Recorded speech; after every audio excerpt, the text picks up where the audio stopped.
The Lakers have released one of their guards, and LeBron James has huge expectations for Austin Reaves. What's good, y'all, and welcome to another Lakers Digest video. I'm your host, Okechi Apakama, and we've got plenty to talk about today, so let's hop straight into things, guys, with our first topic of the day. Scottie Pippen Jr. is let go. So Scottie Pippen Jr., along with a couple of other guys, were let go by the Los Angeles Lakers recently. They were Vincent Valerio Brandon and Damian Bra, along with Scottie Pippen Jr. They were all released by the Lakers. These guys recently got an Exhibition 10 or a training camp invite to hopefully, make the Lakers squad, make an impact, or, get a guaranteed contract. But unfortunately for these guys, they were waived.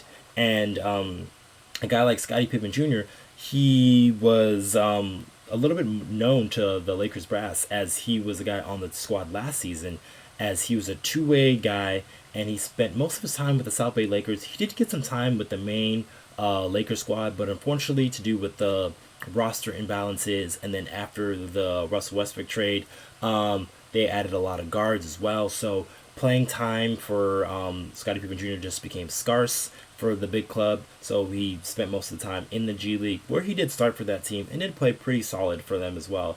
And so he was hoping that, coming into this next season that, he can possibly carve some playing time or carve out a role or, carve out a guaranteed contract.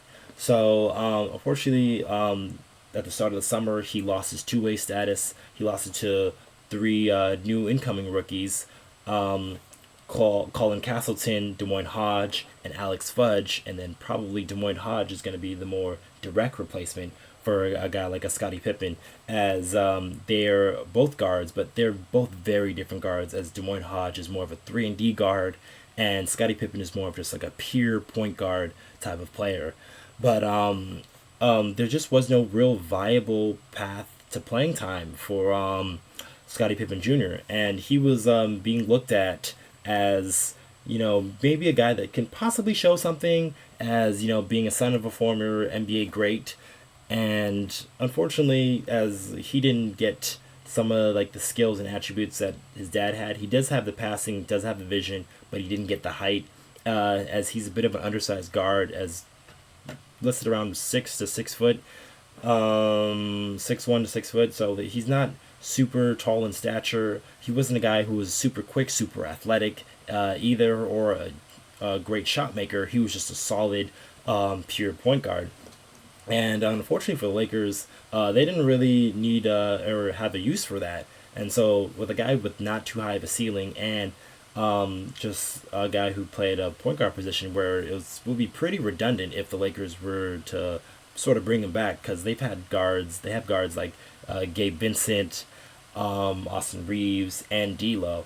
Not to mention Jalen Hood-Schifino, their new rookie coming in this season, the 17th overall pick, and he is a point guard as well. So it's just very redundant to have a guy like Scottie Pippen Jr. on the roster, and that's why I see that the Lakers moved on from Scottie Pippen Jr., and hopefully they'll find something else out of Des Moines Hodge, that new incomer. We'll see how he does for the South Bay Lakers team, or if he gets minutes for the big squad.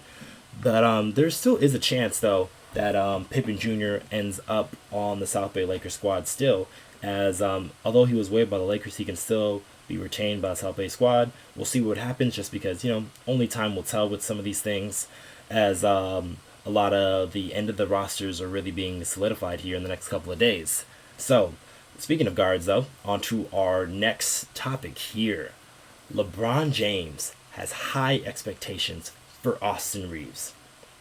So, Austin Reaves has had a great deal the past 6 months or so, as he's a guy not only who was thrusted into the rotation, but a guy that was able to show up and show out during the NBA playoffs, and then he also leaded that into USA Basketball as well, where he was a main contributor off the bench, and he played the third most minutes, I believe, on that USA squad. So Austin Reaves has been garnering this respect of other NBA players, and also NBA coaches. NBA coaches like Steve Kerr, who was really impressed by Austin Reaves and just his play and just the way he approaches the game.